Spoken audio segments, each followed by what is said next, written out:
Hey everyone, this is John from EastCoastArmory.com, and I'm here today with a project update video for this 1/6 scale radio-controlled Armortek Russian T34 85 medium tank. Since the last project update video, the model's rear section has had a bit of work done to it, and we'll be going over the additions and revisions that were made to the model to bring it up to the condition that we have here. So stay tuned, because there's going to be a bit of info coming right at you. So starting this video off is going to take us directly to the rear plate here. The way you see this plate is completely stock from the Armortek kit, and this is exactly what it looks like once the unit is assembled as per the, kit's format. And this here is going to need a little bit of revision work. After looking at many real examples of the T34, I've seen several areas where it leaves some room for improvement on the stock component that we have here. The first and most substantial is with this area that we have right here on the rear plate. So if you notice on the Armortek kit, the rear armor plate comes up, then it flattens off, and then it mates with the angled rear plate that we have right here. And although this does work with the assembly, on a real T34, it's in a different format. And on a real T34, if you look carefully, this flat section here is not present, specifically on the 85 version. I'm not quite certain on the early patterns of T34, like model 1940 or some of the really first production ones with the square hatch in the back. However, for an 85, this is definitely not the case. So this is something that's going to have to be addressed prior to the model continuing from this point. In addition to correcting the length shape found on the rear plate, it's also going to go ahead and give me the correct thicknesses found here on the two side plates. So if you look at a real T34, the armor is really half this thickness in this section over here. Now, I'm not sure if this is throughout the entire plate, or maybe they thinned it out in this section over here, because on the real T34, this entire rear plate can hinge downward to get access to the engine compartment. And if I'm not mistaken, I believe that's why the piece here is slightly milled out, so that the rear deck can just, fasten in place, and they can secure it with the mounting bolts. On the Armortek kit over here, the armor plate just goes, through and through. It's one continuous plate, and that's why we have this thickness over here. So this isn't really a big thing to point out, but one advantage about skinning the rear area is that I can now have the rear plate at its proper thickness found in this section, and it's a subtle bit of detailing, but it's definitely one that's going to be appreciated. Before I can do anything else, though, the biggest thing I need to do is to build this area up here. I need to correct the angle. Basically, I need to go ahead and continue this angled surface all the way up to this point, and then have it intersect on this plane. Once I have this section here built up, this will allow me then to properly skin this section over here with a new plate, and then once everything is all drilled out and primed, it'll just blend in with the remainder of the work. So now you have a quick synopsis on what needs to be done. Now it's time for me to actually go ahead and get to it.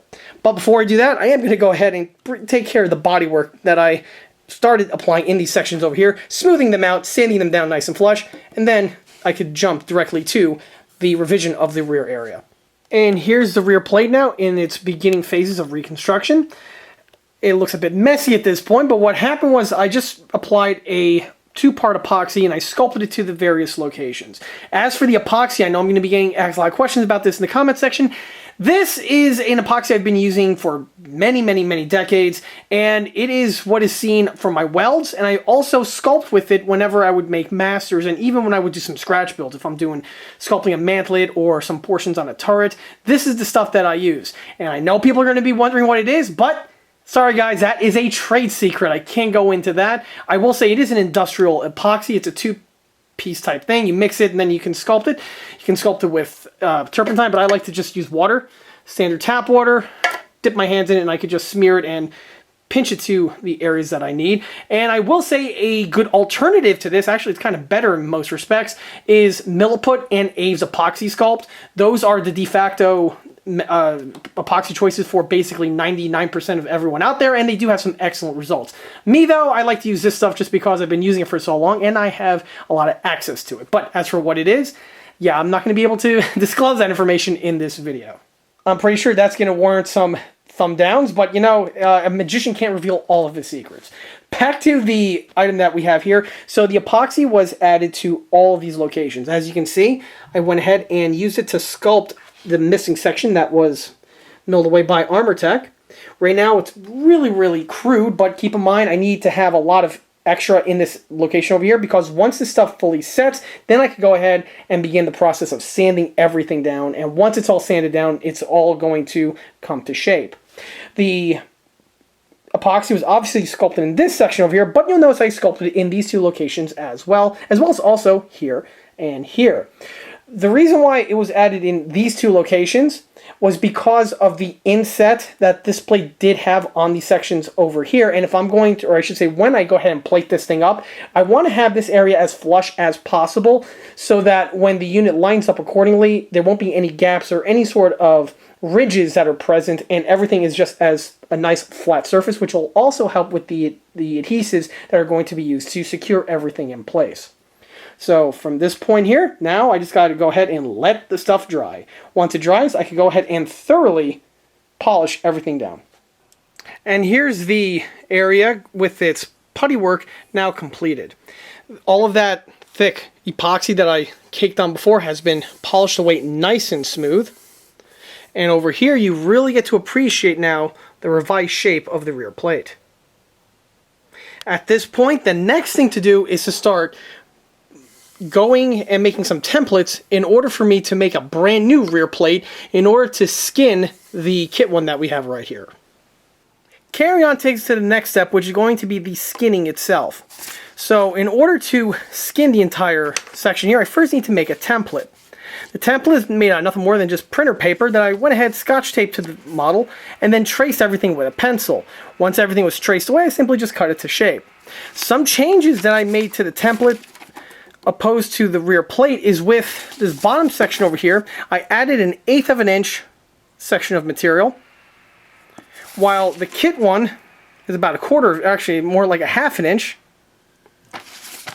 And also on these sections here, I actually removed a slight sliver because when I made the template, I did it so it was flush against the armor plate. If you look at a real T34-85, there's just a small bit of armor section that is visible when staring at the rear plate. So the best to replicate that on the rear template over here, I removed about 1 millimeter of material on each side. As for the bottom section, this again is to simulate that the rear plate is thinner than it really is. And this again is going to accordance of the real T34 that I was studying as research.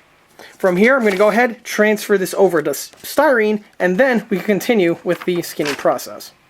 And finally, this leaves us to the format that we have here, where the rear plate area has been skinned with the new sheet styrene component.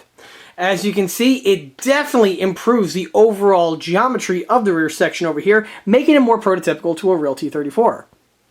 If I bring the camera in closer, you get to see the thin little strips on the side.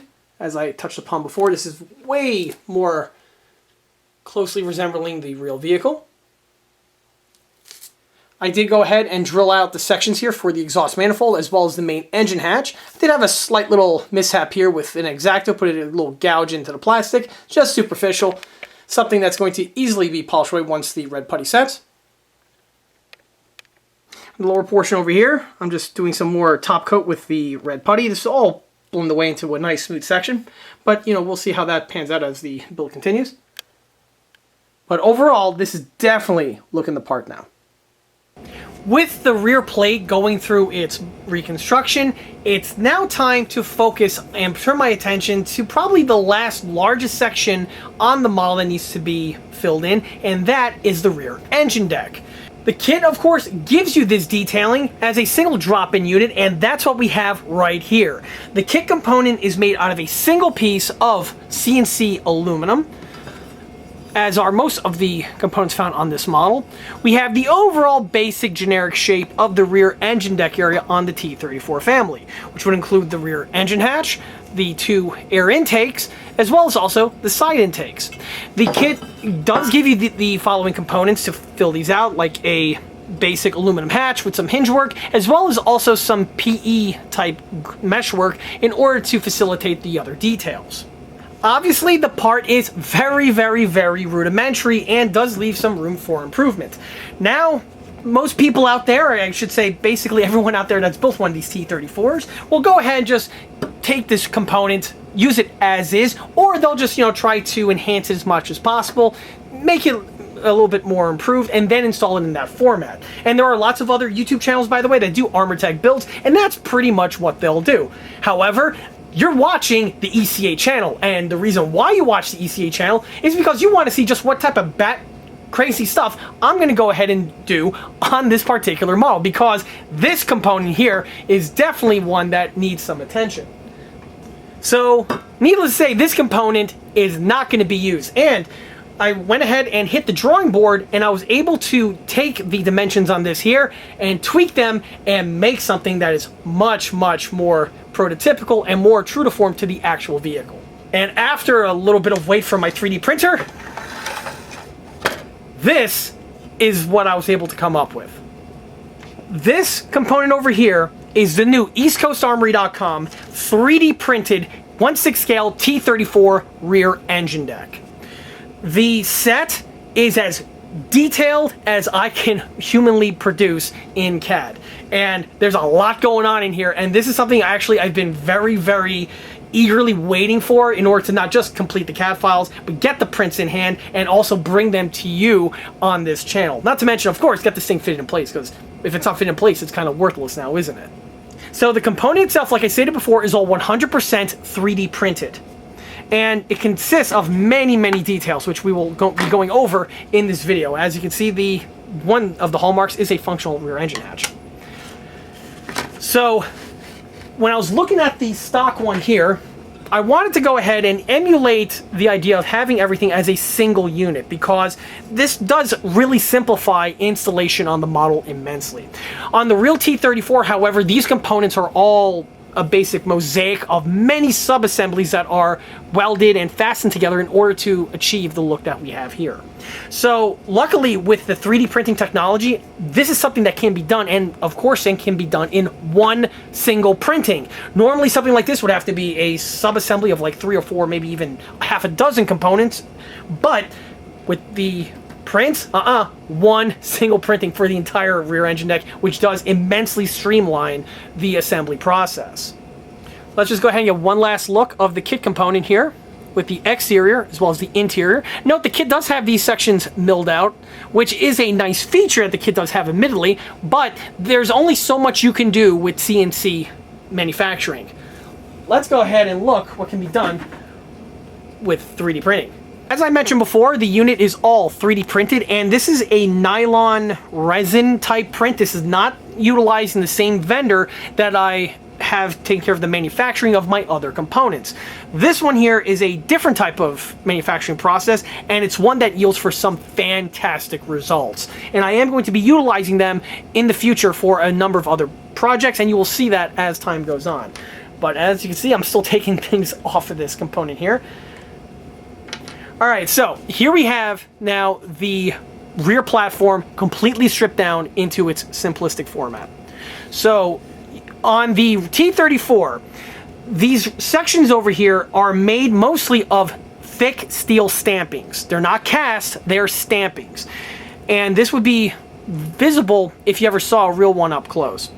The component, or I should say the rear deck, is a combination of 3 units. We have the 2 side intakes on the left and right portions, and we have the center engine cover right here, and all 3 of these units again are made out of very thick steel stampings. We also have here the rear deck of the actual hull. The hull on the T34 is very misleading. If you take a look at a Model 1, you'll see this section over here, and then it goes downward, and then it goes flat, and that's where the turret sits. And, you know, Armortek basically did the same thing with this unit over here. If you look at the vehicle, you'll think it has this type of appearance. In fact, a few people mentioned in my last T30, or one of the earlier T34 updates, where I took the tank for a test drive, they said the hull looks too flat, something looks strange on it. And the answer is quite simple. Yes, the reason why the rear, or I should say the rear deck looks flat, is because it's missing this crucial bit of detailing. And this is a very important bit of detailing, and really does give the T34 its iconic shape. So back to the top deck of the vehicle. The top deck detailing is present on this printing. This not just includes the actual physical top deck itself, but it also includes the interior detailing. So if you look through these sections over here, you will see the fasteners found in this section. You will also see the access caps found in these 3 locations. And if I'm not mistaken, I believe that one of these, or all 3 of these, might be the fuel filler caps. And that's part of the reason why this section here does hinge up. And I'll get to that momentarily. But here you get to see the actual caps themselves, again, with all of their fastener details present. And we have the actual air intake right over here for the radiators. That's, by the way, the purpose of this giant domed stamped steel section is to protect this area here from any sort of particulate or other sorts of foreign objects to get into the engine compartment. Everything is a mirror image on the opposite side. If you look at the air intake, you'll see that it does have this protective lip that protrudes from the engine deck itself. And again, all this detailing is integrally printed onto the ECA component. Right here on the end, we have a mounting bracket which does have its welds present. This mounting bracket is to secure on the hinged grille sections that I will touch upon momentarily. But again, this is a mirror image on the opposite side. On the actual stamped steel covers themselves, you will see that they have their mounting flanges present in place with the weld beads integrally printed on. And this is true for not just the front, but the rear portion as well. We have this inlet over here, which is a removable cover plate to get access to some of these fasteners. I believe it's also get access to the filler cap. We have the mounting flanges detailing that is present. It is in this very unique geometry. And yes, it even does have its weld beads present in place, although it's not easily seen. The detailing, rest assured, is actually there. I'll touch upon the actual covers in a moment, but continuing, you can also see the hinge sections for the grille work. And yes, they too have their weld beads integrally printed. And the unit is completely hollow and is to scale thickness. It's a little tricky to see, but inside here, it is all hollow. Again, I tried to make this as realistic as humanly possible. The stamped sheet metal sections do then connect to this frame area, which would be welded to the center portion of the engine compartment. And you can see that on the frame sections, we have the mounting brackets with their welds for the top grille sections that are going to be added in place. We have these very unique stamped sheet metal front sections right here and here. Note the geometry on them is very prototypical. And then that leads us to the center portion. The center portion is not just a straight rectangular component, but actually has a taper to it. That taper is built into the ECA component. Hopefully this comes out on camera, but rest assured it does have the tapering section. On the inner portion here, this too is hollow, which does save weight. It also saves material, but it also gives you a more realistic appearance once the engine hatch is left in the open state. We do have the inner lip present right over here. And we also have the hinge work for the engine hatch present with, you guessed it, the weld beads.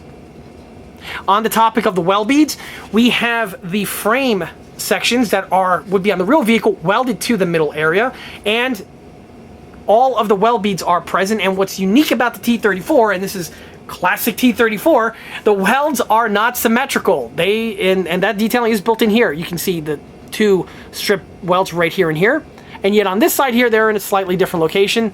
This is again lifted from a real example. We do have a row of welds right up here, and once everything is painted, it is just going to look phenomenal. As you can see, a lot of love went into designing this part, and I'm not even a T34 fan. So the other thing I want to mention about the top deck is that it is also not one single plate. It's actually subdivided to 3 sections. So we have one section over here, another section on the opposite side, and a larger section here in the center. And you can see the seam work right over here in the printing, which will give the illusion that this thing is as it should be. Also on the top portion, we have 2 handles integrally printed on, and they too have their weld beads present. When I mentioned before that this thing has as much detailing as possible to make it a single printing, I was not joking. So unless it's made to be removable, or it needs to be removable for some other reason, it's not going to be found on this unit here. I could continue going on and on about the small little minute details for days, but we don't exactly have time for that. Let's go ahead and continue now to the remainder of the fittings that are going to be added to this part to fully flesh it out. Starting with the two end connectors that we have on the intake covers, you can see the components right here and here. This is something that's unique because when I was designing the set, I could have potentially just integrally printed them on. However, I decided not to for two reasons. First, it yields for better accuracy to have these as a separate component because you do get a nice proper seam line around the part if they are not integrally printed. Also, because they're not integrally printed, you really get to appreciate that inner flange detailing that I touched upon before, and on top of that, these units can be removable. So if the owner of this tank, or if anyone's building a T34 and wants to add this component to their model, and they want to display the component either on or off, this is an option that is available. You can see the components right here. They have their fastener details integrally printed on, and they do have the appropriate shape of the component in question. And these will simply just drop directly into location right over here with zero hand fitting being required. The way you see it was exactly how it came. These parts were on a sprue. I simply just clipped them off with a clean cut snip, and that was it. They just dropped directly into place, and once fitted, you could see how they really complete the look of this section. As I touched upon before, you get a beautiful seam in this section over here, and it would be true to form to the actual vehicle. The next component is the main engine hatch, and that's what we have right here. The engine hatch has its hinges, its welds integrally printed on, but we also have here these two brackets present and also, you guessed it, integrally welded. The units are hollow, hopefully that comes out on camera, because there is going to be a metal wire handle that's going to be bent to shape and added to this section over here. The wire is going to be included with the set, but it's not going to be pre-bent. That's something that is going to be best left up to the builder. However, no drilling is required. You simply just take the wire, bend it to shape, drop it in place, and boom, you got yourself your functional handle. The hinges are also pre-drilled out on both the hatch as well as also on the receptors right here on the other side. And once the unit is ready, you can put your wire into the hinge area, completing the hinge work, and now you have a functional rear engine hatch. Once the engine hatch is fitted in place, it's nice and flush, as you can see. What's also found on the engine hatch is this little detail we have over here. I believe this is some kind of a lock fitting of one flavor or another. Regrettably, there's nothing on the inside because, believe it or not, I actually had a real difficulty trying to find a picture of a T34 engine hatch on the inside. It's not exactly something that's really commonly seen. If anyone does have pictures of that, hit me up. I'll gladly go ahead and make the adjustments in CAD, and then the sets will be improved in that manner. But for now, they will just not have that detailing present because honestly, I'm not even sure if that detailing is even there from some of the grainy images of open T34 engine hatches that I have had an opportunity to look at and analyze. So anyway, back to the hatch itself. Like I stated before, it just drops directly into place. Note that once it's in place, the seam is very realistic looking. And you can see how everything is really starting to flush out. The next bit of detailing is the grill work. And this I had a lot of fun with designing. So I'm going to start with the two that go on the top. Here you can see the grills on their sprues. And everything is integrally printed as one unit. The grill work has a lot going on here. It's not as simplistic as some people like to think it is. If you look at many models of the T34, they just render these as just slats, and that's not the case. There's actually quite a bit of interesting geometry going on, and this is something that's only seen if you look at the real vehicle. Clean cut snips make really short work of the sprue removal process, and once the sprues are removed, you can see the grill now in far better light. So the grill is a mixture of slats and wrought iron, and you can see here that the majority of the trim is slat work. And the one that is adjacent to this side over here has an angle to it, which there is a bevel found on the box frame, and you'll see that once everything is painted. But you can see the bevel right over here found on the slats. The slats also subdivide the section accordingly, and then the material switches to wrought iron for the actual grill sections themselves. And everything here is to scale. This is one advantage about working with 1/6 scale. You can really appreciate the different type of mediums, and also you have this, because of everything being larger scale, you can appropriately render everything to be as realistic as possible. On smaller scale models like a 135 or even 116, they tend to just go with everything as a single slat type format, and that's where a lot of mistakes on a lot of builds arise, because they see images, they look at blueprints and things like that, or they look at models that are on the market, and they try to replicate that either in photo etch or in plastic, but on a real vehicle, this is exactly what it would look like. Aside from the wrought iron, we also have here the mounting fasteners that will secure this to these components that I mentioned before. And the component, or I should say the fasteners themselves, are on a small little steel plate which is welded to the frame and also to the wrought iron, and yes, those welds are integrally printed on.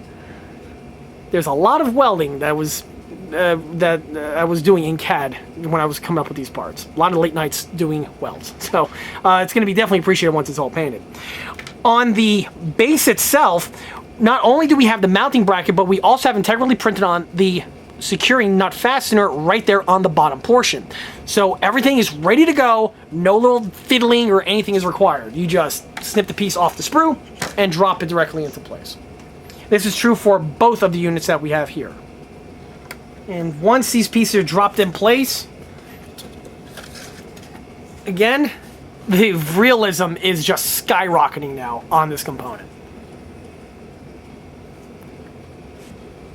With the camera zoomed in, you can see and appreciate the gaps and the seam work present on these areas over here, and this is as true to form as it is on the real T34s that I was analyzing. And you can see why, just like with these components, why I made these as a separate printing, because you really get to appreciate the open tolerances much more compared to if it was just integrally printed on.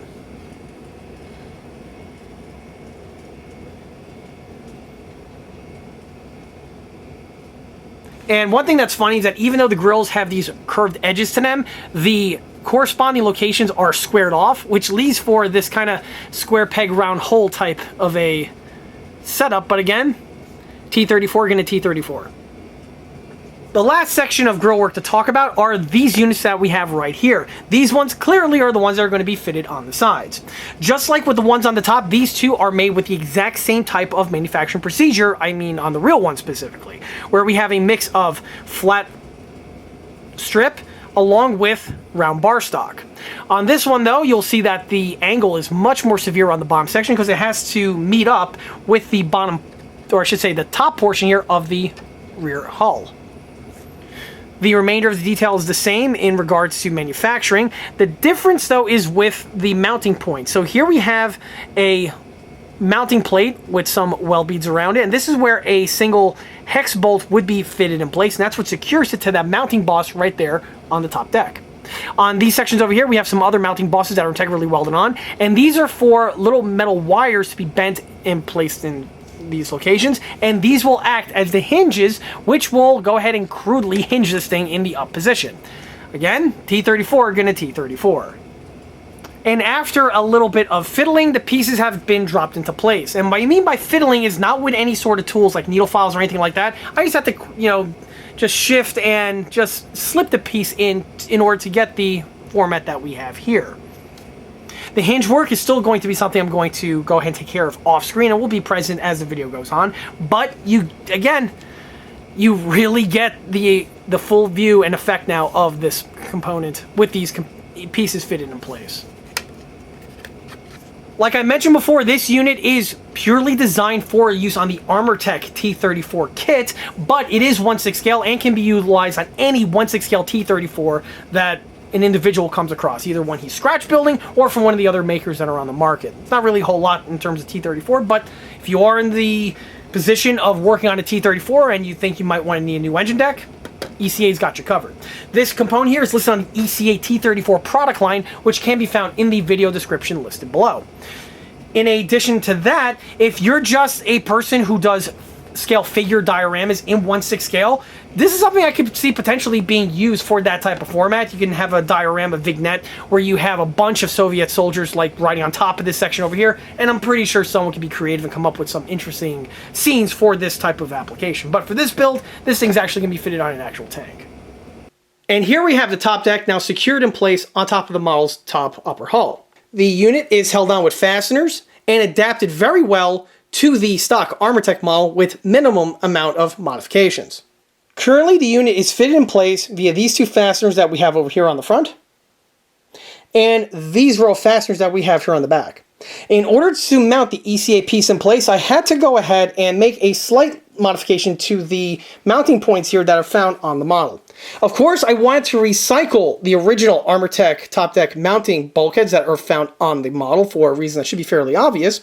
However, when it came time for designing the rear engine deck, you'll notice that mine is slightly shorter than the kit original, and this was done as per the real example. When I was using the real example as a reference, I scaled everything down. The size of the component was exactly as it follows. If I was to copy the Armortek version, in my opinion, it would have been slightly too long, and this is something that would have hurt the look instead of helping it. So I intentionally made it slightly shorter, again, as per the proportions found on the real examples that I was using as research. In order to secure it in place, on the front section over here, this was, pretty easily done. There are some fastener location holes found in these two sections over here, and these two are the only two that are being recycled. The other ones are just going to be purely dummies because the holes do not line up with the Armortek ones, again, because I was following the actual real vehicle. For the back section, in order to secure it in place, I made this adapter plate that we have here. This is nothing more than an aluminum strip, and it is secured to the Armortek bulkhead with the fastener locations that were originally found on the model, and then it secures to the ECA piece via these three fasteners that we have here in the center. Once everything is bolted in place, it's a nice rigid construction, and the piece is very firm and is not going to fall off, or it's not held on in any chintzy manner. In addition to the rear plate, the middle section here also helps keep the front plate in place. With the way the piece is designed, it actually sits on top of the Armortek top deck over here, and it locks it in place in a nice, sturdy manner. With the way the Armortek kit is designed, it does have the same exact type of circumference in this section over here, or I should say this curved section, but it comes out longer compared to the 3D printed component. 3D printed part mimics the real one more closely compared to the Armortek example. So in order for me to have this curvature section in place, I left it in this format here, which again is mirroring the actual vehicle. The Armortek one overhangs slightly, and this is a good thing because this allows the new one to sit directly on top of it nice and flush, and it helps keep this guy here at bay. Currently, there are going to be two fasteners that are going to be secured in these two locations over here, and there are also two more fasteners in these two locations, and I'm already going to recycle these two areas, and this is something that's going to be up to discussion in the next video. These two over here, I'm on the fence if I'm going to keep or not, but I think I am going to keep them, and again, there's something else that's going to be added over here, and this is going to be discussed in the next video update. The reason why this is important is because the top deck on this vehicle is removable and has to be in order to get access to the electronics if/when the need be ever arose. Well, in order to take the top deck off this model, the engine deck is removable as well. We have these fasteners right here. You undo those, you undo these two, as well as these other fasteners, and both the rear engine deck and the top deck pop right off. In this section over here, many T34 aficionados are going to tell you that there is this very distinctive mesh ductwork section that's found in this area over here, and this is something that is going to be designed. This is going to be designed actually now more easily since I have the proportions of the rear area as well as also the engine deck out of the way. It's basically just fill in the blanks, but this section is hinged, so it's not going to cause a problem. These usually hinge, or actually not usually, they do hinge backward like this, so when it comes time to get access to the engine over here, you got to basically, or to the engine, or the mechanical systems, you basically have to open up like you would on the real one. You hinge this bad boy open, and then it gives you access to remove the fasteners. There's a bunch more info in this area here that's going to come, but we'll leave that for another video. But in a nutshell, you open this section up, you undo the fasteners here, and now you have full access to the interior components. At this time, you can see that the engine hatch is fitted in place. And here's that little metal wire handle that I mentioned before. And this is a fully functional component. In fact, in order to get access to the switch, right now I'm actually on the fence if I'm going to have the switch under here or in the bow hatch, as they're both really convenient locations. But right now, before I could get to that, I still need to have the hatches functional. And to do that, well, I just lift up here on this hatch, and the unit just swings open with very little effort.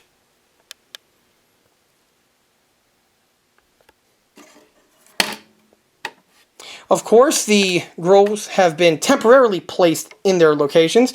These are currently not fitted on permanently yet, as after I'm done filming this video, the entire engine deck is going to be removed off of the model again because I need to work on the front area, but also this allows me to thoroughly paint and prime the engine deck. This includes the interior as well as also the exterior. So the next time you see this project, all this is going to be basically pre-primed and the inside here painted with its base coat.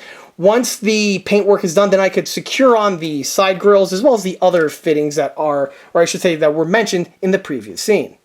Same is also true, by the way, for the rear deck area, or I should say the rear plate area. As like I mentioned before, this is still going through some body work, and then once the body work is fully concluded, I can then flesh out the remainder of the detail fittings that I need to add in order to get this unit to properly resemble a T3485. And with the engine deck fitted in place, I went ahead and plopped the turret back onto the upper hull in order to make sure and verify, most importantly, that nothing strikes. It would be really anticlimactic if I went through all of that only to have the... touch upon that later. In order to have the turret make contact with this section over here, which would basically render everything useless. However, as you can see, the tolerances are absolutely perfect. And the turret in no way, shape, or form is going to make any sort of contact with the new additions that I just mentioned. So everything right now is definitely a green light. Even with the turret squared straight with the hull, you can see that it absolutely clears perfectly with the engine deck like I mentioned before. And now the vehicle's really starting to really have that appropriate T34 shape that it was missing in the previous videos. Of course, it will be way more filled in once this area here is completed, where it has that hinged grille section that is going to top this section off, completing the look of the rear area of the vehicle. But definitely, so far, so good. With the addition of the rear deck and also with the revision of the rear plate over here, this marks the end of a certain portion of this build where I had to go ahead and make some major revisions to both the hull as well as the turret. With these revisions out of the way, the model is now prepared to head into its next leg of its construction, which, by the way, is my personal favorite. And if anyone knows or thinking too about my builds, that would be the mounting and the fitting of all of the various bits of details and equipment that are required in order to flesh this model out and getting it ready for basically final completion. However, these detail fittings are going to be touched upon in further project update videos when the detail parts complete their R&D and also when they complete their production. Currently, I've already completed a few of the components that are needed to bring the model up to the next step, and I've even posted some samples on the ECA Facebook page. So I definitely recommend checking those out if it's something you, or I should say if this build here is something that you are following. However, as I just mentioned, that would definitely be something best left for another video for another time. And with that, that wraps up this project update video for this 1/6 scale Armortek radio-controlled Russian T34 85 medium tank. If you like this video, be sure to subscribe to this channel where it's a great way to keep up to date on new posted content, being 1/6 scale project update videos like this one over here, or the other smaller scale project update videos that frequently get posted to this channel. Another way to keep in loop of new posted content is by liking us on Facebook. There, I have more photographs of this particular build that have been posted since the project start, as well as the other smaller and larger scale builds that have been seen on this channel previously. Furthermore, don't forget to swing by eastcoastarmory.com for more 1/6 and 1/16 scale builds and detail components. Thanks again. I'll be seeing you all again on the next one. Till then.